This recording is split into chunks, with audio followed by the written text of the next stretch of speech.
नमस्कार दोस्तों, स्वागत है आपका एजुकेशन एक्सपर्ट में। मेरा नाम है राजेश और मैं लेके आया हूँ आपके लिए MS एक्सेल का बेसिक कोर्स। जी हाँ दोस्तों, आज की क्लास में मैं आपको दो फंक्शन सिखाने वाला हूँ जिनके नाम है इफ़ और नेस्टेड इफ। ये दो फंक्शन कैसे यूज होते हैं, इनका क्या काम है, इनको कैसे यूज किया जाता है, कहाँ कहाँ पर हम इनको यूज कर सकते हैं, ये सारी की सारी चीज़ें मैं सिखाने वाला हूँ आपको आज की क्लास में। तो चलिए टाइम वेस्ट नहीं करेंगे, चलते हैं अपनी कंप्यूटर स्क्रीन पे और देखते हैं इन फंक्शन का यूज क्या होता है और कैसे इनको यूज करते हैं। तो दोस्तों, जैसा कि मैंने आपको बताया, आज की क्लास में मैं आपको बताने वाला हूँ इफ फंक्शन के बारे में और नेस्टेड इफ फंक्शन के। इन दोनों फंक्शन का क्या यूज होता है, क्यों हम इन्हें यूज करते हैं और कैसे हम इन्हें यूज करते हैं। तो चलिए जानते हैं। आज मैंने आपके लिए ऑलरेडी एक टेबल यहाँ पर बना रखी है जिसमें स्टूडेंट्स का कुछ रिजल्ट है, जहाँ पर मैंने स्टूडेंट्स के नेम लिखे हुए हैं, हर सब्जेक्ट के मार्क्स लिखे हुए हैं, उसके बाद टोटल मार्क्स कितने आए हैं बच्चों के और कितने में से आए हैं, मतलब 400 का टोटल पेपर थे। ठीक है, उसके बाद मैंने इनकी परसेंटेज निकाली। तो ये सारी चीज़ें मैंने पहले से ऑलरेडी तैयार कर रखी है। ठीक है, उसके बाद मैंने कुछ टेबलें और भी बना रखी हैं, उन पर मैं एक एक करके आऊँगा। फिलहाल हम इस टेबल पे बात करते हैं। तो हमें आज निकालना है इनका रिजल्ट। रिजल्ट का क्राइटेरिया मैंने यहाँ पर लिखा हुआ है कि अगर पास है बच्चा तो उसके मार्क्स होने चाहिए 35% से ऊपर, और अगर बच्चा फेल है तो उसके मार्क्स 35% से नीचे होने चाहिए। ठीक है, ये दोनों चीज़ें आपको समझ में आ गई। तो आज हमें निकालना है यहाँ पर पास या फेल। अब देखिए जैसे यहाँ पर 40, अब देखिए जैसे यहाँ पर 34% है, तो हमें यहाँ पर क्या आना चाहिए, फेल। बच्चा 35% से नीचे मार्क्स लेके आया तो ये फेल होगा। ये 50% लेके आया तो ये पास होगा। यहाँ पर 34% है फिर से, तो ये फेल होगा। विद 31% है तो ये फेल होगा। तो आप क्या मैनुअली लिखेंगे इनको? नहीं, आपको यूज करना है यहाँ पर इफ फंक्शन। कैसे यूज करते हैं आइए देखते हैं। सबसे पहले हम सेल को सिलेक्ट करेंगे जहाँ पर भी हमको फंक्शन यूज करना है। उसके बाद सबसे पहले कोई भी फॉर्मूला फंक्शन यूज करने के लिए इक्वल टू का साइन, उसके बाद इफ लिखेंगे, हम ब्रैकेट स्टार्ट करेंगे और यहाँ पर देखिए आपके पास आ रहा है। अब सबसे पहले आपको लॉजिकल टेस्ट बताना है कि आप कहाँ पर लॉजिकल टेस्ट करना चाहते हैं।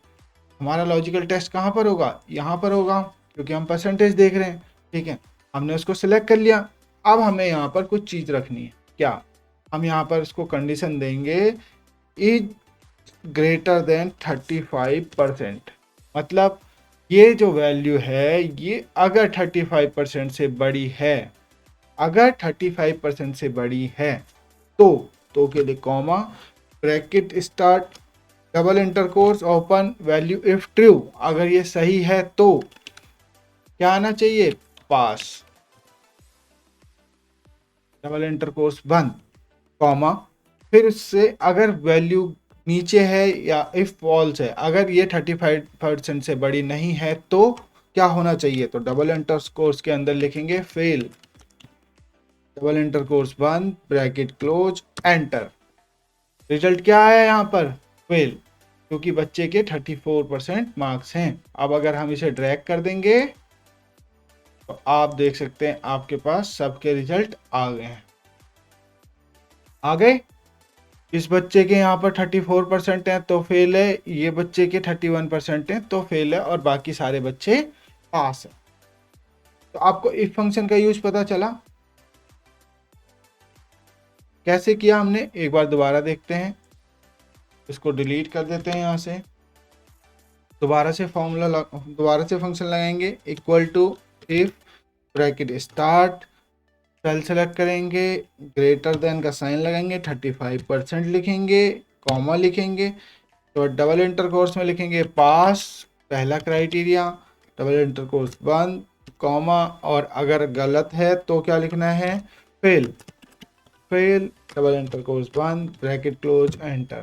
फेल आ गया, उसके बाद हमने को ड्रैग कर दिया। आप एक साथ सभी बच्चों का रिजल्ट यहाँ पर निकाल सकते हैं। ठीक है, चलिए आगे बढ़ते हैं। तो ये तो था हमारा रिजल्ट निकालने का तरीका, हमने पास फेल निकाल लिया। अब ग्रेड को हम थोड़ी देर बाद यूज करेंगे क्योंकि यहाँ पर कुछ अलग फंक्शन यूज होने वाला है। ठीक है, अब हम आ जाते हैं दूसरी टेबल पे। ठीक है, यहाँ पर मैंने कुछ लोगों के नाम लिखे हुए हैं, उनकी एज यहाँ पर लिखूंगा। अब मान लीजिए गवर्नमेंट ने कोई स्कीम निकाली है कि जिन लोगों की एज 18 साल से नीचे है हम उनको कुछ पैसा देना चाहते हैं। तो अब यहाँ पर आपके पास एक बहुत बड़ी लिस्ट है, मैंने तो छोटी बनाई है, यहाँ पर बहुत बड़ी लिस्ट है, आपको नेम दे रखे हैं और एज यहाँ पर हम फटाफट लिख लेते हैं।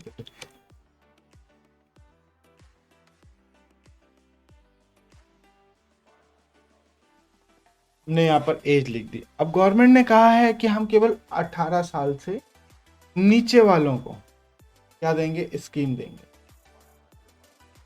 हमें यहाँ पर इनका स्टेटस निकालना है कि कौन कौन एलिजिबल है इस स्कीम के लिए। आपके पास बहुत लंबा डाटा है, आप एक एक करके तो नहीं लिखेंगे। हम यहाँ पर भी क्या यूज कर सकते हैं, इफ फंक्शन।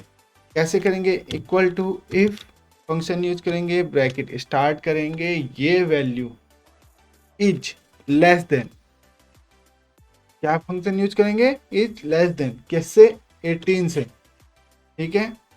देन आपको क्या चाहिए, स्टेटस में क्या चाहिए, आपको जो भी आप चाहते हैं इस सेल में लिखा हुआ है। अगर ये लेस देन है तो जैसे हमें चाहिए, यहाँ पर हमें लिखना है एलिजिबल, डबल एंटर कोर्स बंद कर देते हैं। हमें अगर 18 साल से नीचे है तो एलिजिबल लिखा होना चाहिए, कॉमा, और अगर ऊपर है तो क्या लिखा हुआ होना चाहिए, तो डबल एंटर कोर्स में लिखेंगे नॉट एलिजिबल।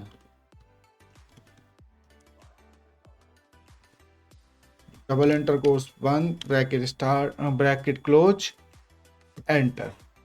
तो देखिए यहाँ पर क्या आया, नॉट एलिजिबल, और हम इसको पूरे को ड्रैग कर देंगे तो दिख रहा है आपको। देखिए 14 years eligible, 15 years eligible, 11 year eligible, 11 year eligible, 8 year eligible, 17 year eligible. बाकी के सारों में क्या लिखा हुआ आ गया, नॉट एलिजिबल।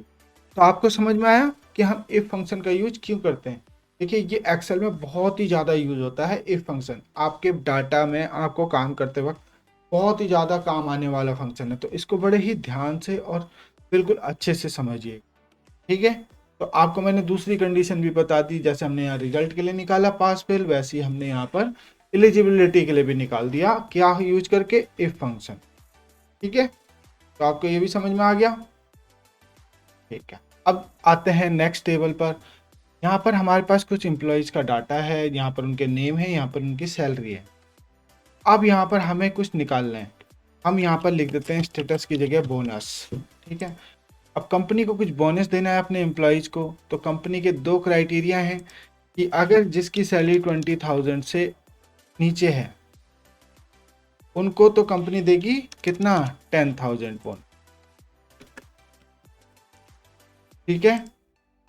और अगर जिसकी 20,000 से ऊपर है उनको क्या देगी, उनको देगी 5,000 रुपये, 5,000।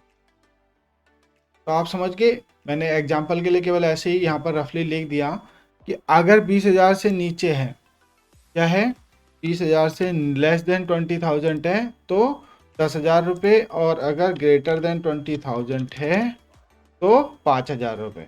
समझ गए आप।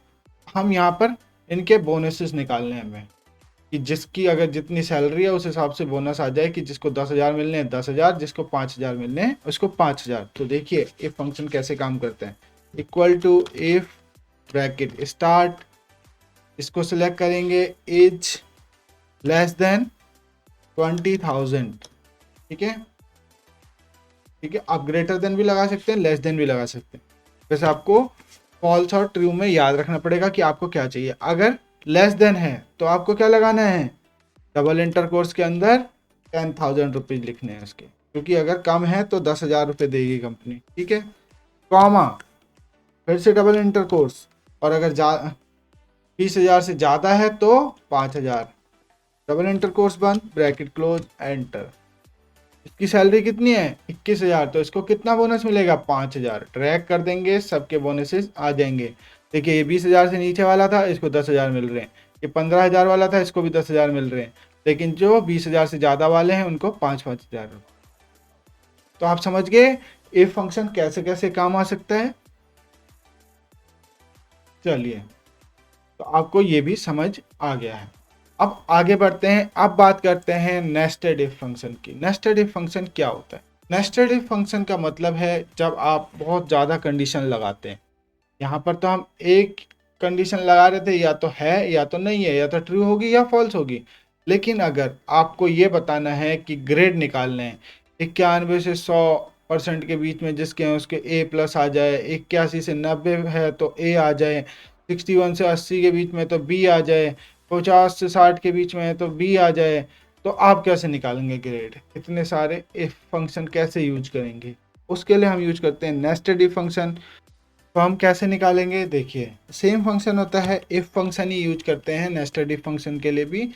सबसे पहले लिखेंगे इक्वल टू, उसके बाद if bracket start, this value is greater than 91%। 91 to 100 के लिए क्या है? ए प्लस है, तो हम लिखेंगे यहाँ पर 91%। ठीक है, तो क्या आनी चाहिए हमारी वैल्यू? बताइए, तो हमारी वैल्यू क्या आनी चाहिए? ए प्लस। ठीक है, डबल इंटर कोर्स बंद, उसके बाद कॉमा, फिर से हम इफ फंक्शन यूज करेंगे क्योंकि अभी हमें और कंडीशन लगानी है। इसको कहते हैं हम इफ फंक्शन जो हम यूज करते हैं। ठीक है, उसके बाद फिर से कॉमा लगा के हमने इफ लिखा, उसके बाद ब्रैकेट स्टार्ट, और उसके बाद लॉजिकल टेस्ट, फिर से यही वैल्यू इज ग्रेटर देन 81%। अब क्या आना चाहिए?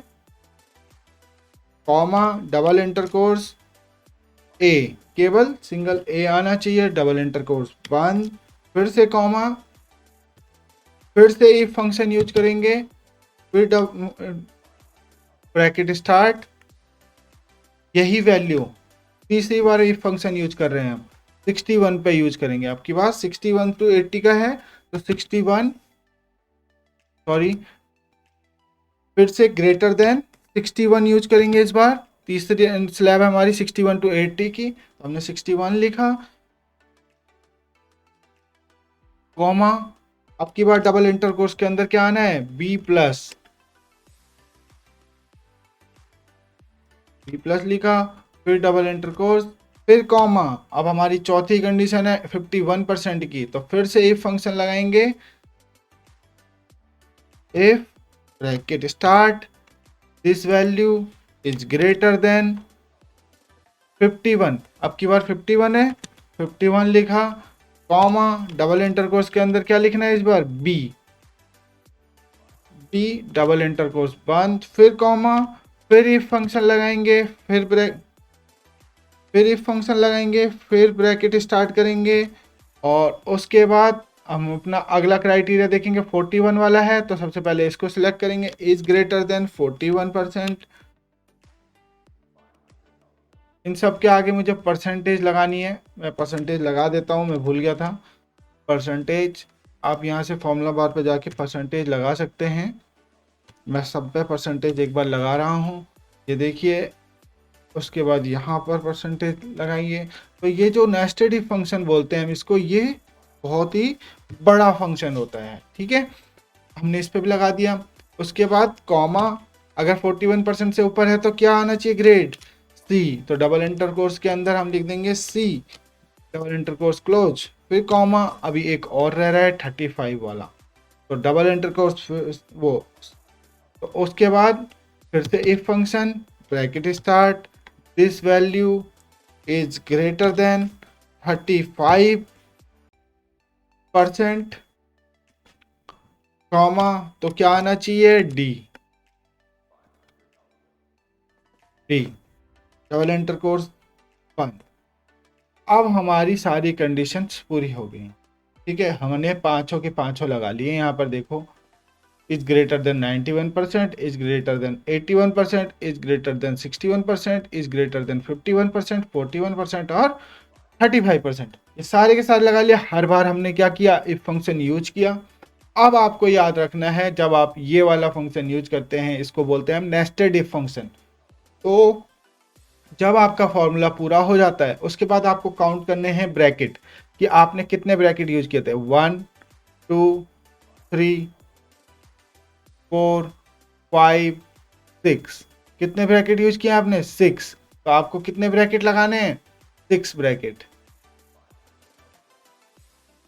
1 2 3 4 5 6, और उसके बाद आपको एंटर कर देना। तो यहाँ पर क्या आ रहा है, फॉल्स, क्योंकि ये 35% वाली लाइन में भी नहीं है। आप नीचे ड्रैग कर लीजिए। जो बच्चे फेल हैं उनके ग्रेड नहीं आए हैं, बाकी सबके ग्रेड आ गए हैं।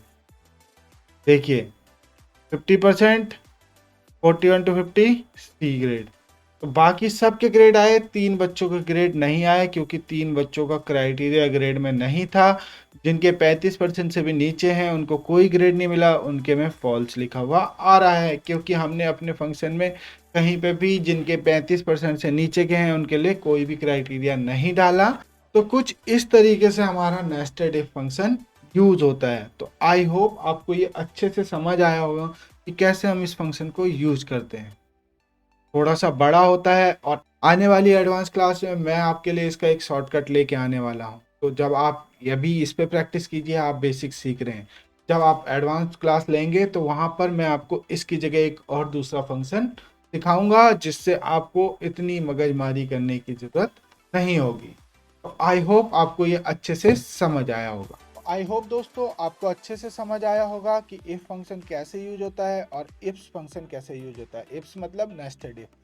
आप इन दोनों की प्रैक्टिस कीजिए। मैं मिलूंगा आपको नेक्स्ट लेक्चर में। तब तक के लिए thank you so much. Bye bye, take care.